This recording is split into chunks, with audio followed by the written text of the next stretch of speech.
It was like he had turned around mid-walk, but he was coming toward me. And he was a little bit taller than me, so I had to look up. It was unexpected. But he came and he put his massive biceps around me. I mean, they were big, but not too big. And his hair was backlit by the sun, so he had like this simple glow.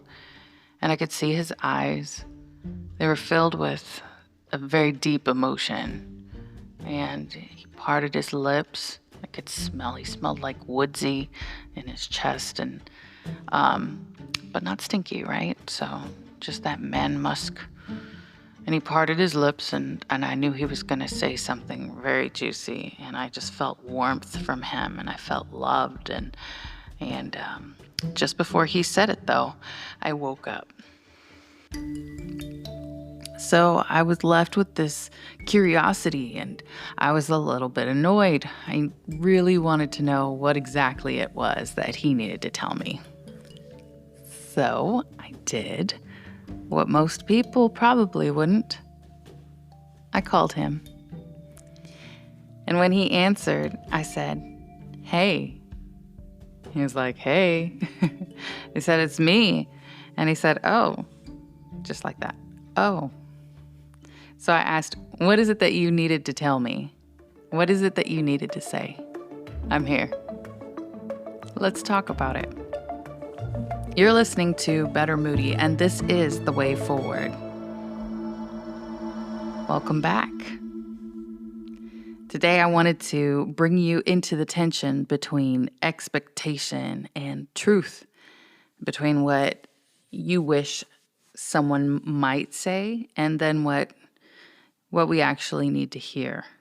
So we've all had that person, the one whose words we've mentally rewritten over and over 1,000 times in the shower. The bubbles fall on your shoulder and you're like, "Oh, wait, it's bubbles." Or in the car, you're driving and you're looking down the road, the trees are passing, you see the trucks, and the trucks say the last name or the first name, or there's an ad, some food ad that happens to have that person's, why does their name always show up somewhere?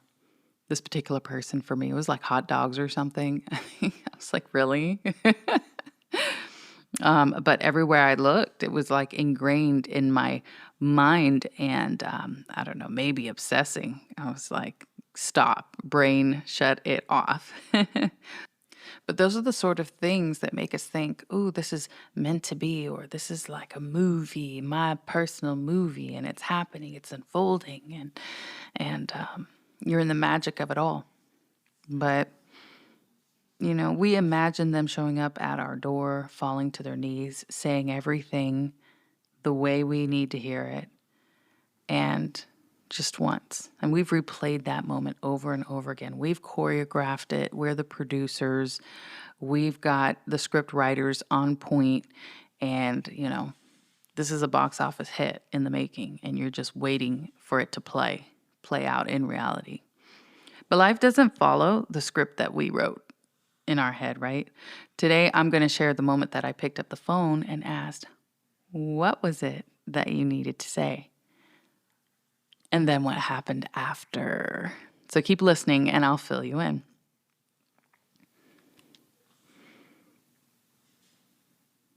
Well, I'm not going to tell you right away what he said. But that moment taught me something. What we wish they'd say usually lives in our imagination, and then what we need to hear is usually so much simpler. We want a grand apology. This person, for me, was from 6 years ago, so I don't really know what was going on because I hadn't thought about them in a long time. But maybe there is some hidden layer of closure that was needed because he just popped up out of the blue. Or maybe it was just related to my current situation. And unrelated to him at all. He just needed a character, needed to fill a role in that dream, and it just happened to be that he was one of the Sims standing by. So, the little template dude that they needed to fill in the blanks. But yeah, I hadn't talked to him forever, not in forever.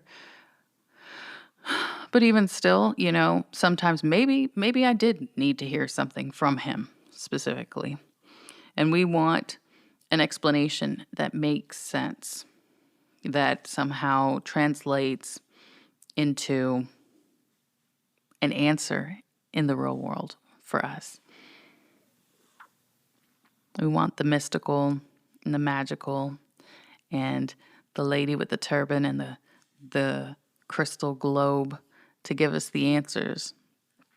And we want to stop, but instead of, waiting for people to tell us what it is that they have on our minds, we don't want to do that. You shouldn't do that, right? We just have to trust ourselves. I'm not sure what was going on in my mind, but we want to stop waiting for people who don't have the words. Stop waiting for the people who didn't have the words when it mattered. Have the courage to say that I'm not waiting anymore. I don't think I was waiting, but maybe deep down I was.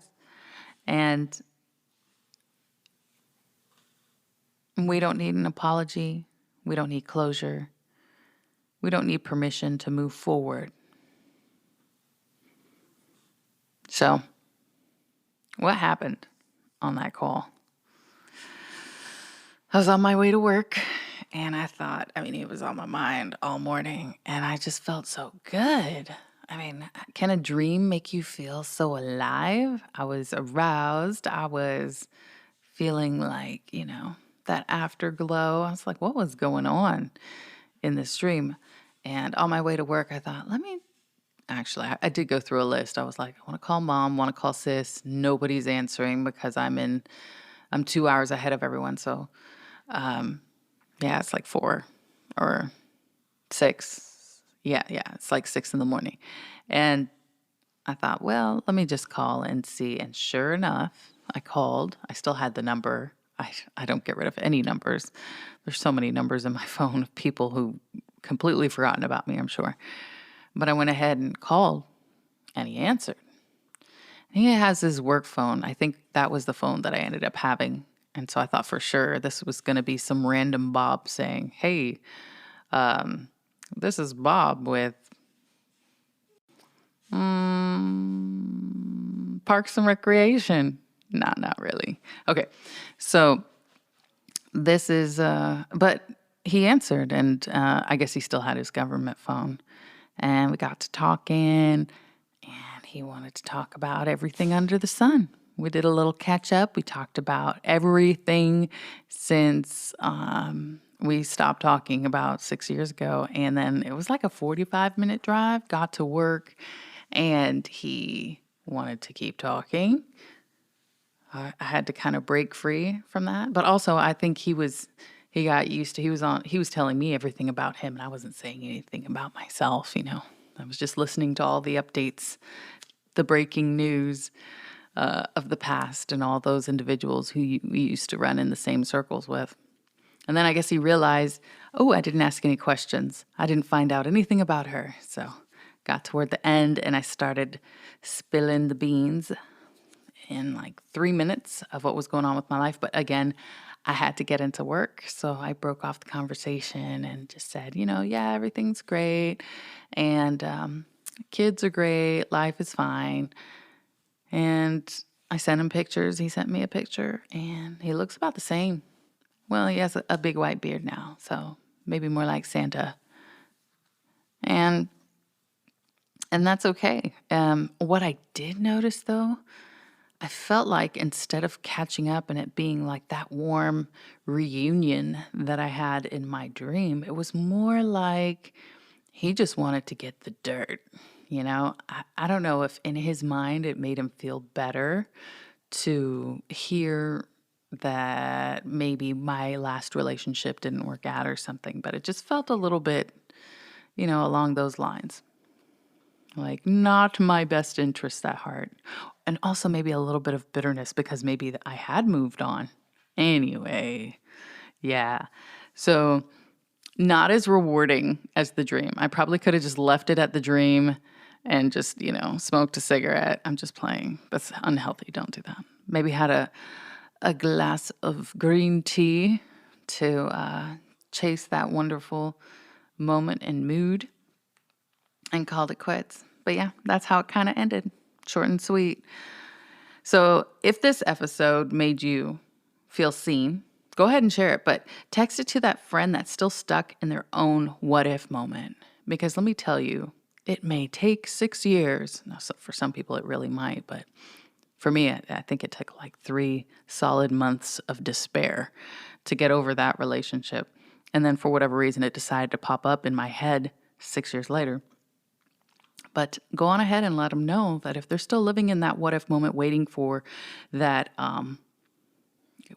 that guy or a girl in their shining armor to show up and just resolve or improve or just fill in the blanks with all those missing words that weren't spoken and feelings that weren't fully felt, that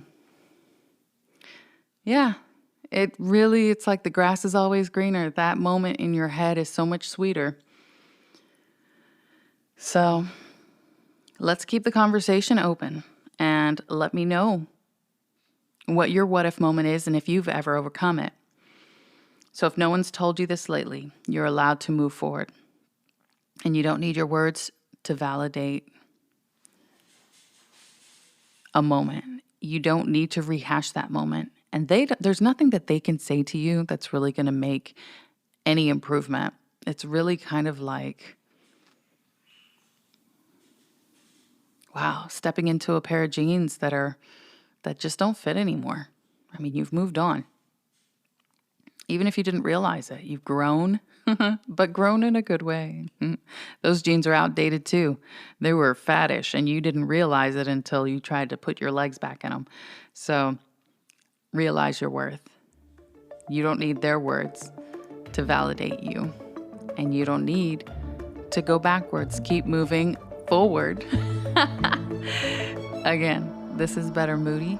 And of course, you're listening to The Way Forward. So thank you for being here, and I'll see you in the next episode.